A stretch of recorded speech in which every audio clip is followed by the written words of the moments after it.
metr mana shu 2 metr masofada daraxt bor. Daraxtning oldidan otilib chiqdi odam.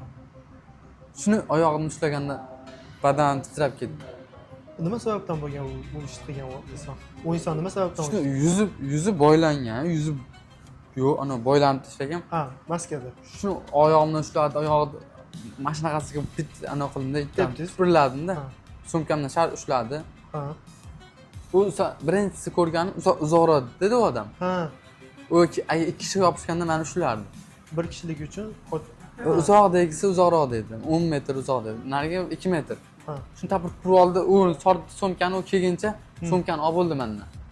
Men oldinga qarab yugurdim, qarasam o'zi agar qarasam ular oldi sumkani tepaga qarab chiqyapti. Mashina yo'liga qarab. Ha. Mashina yo'liga chiqyapti. Yetdimmi, yugurib ketdim men.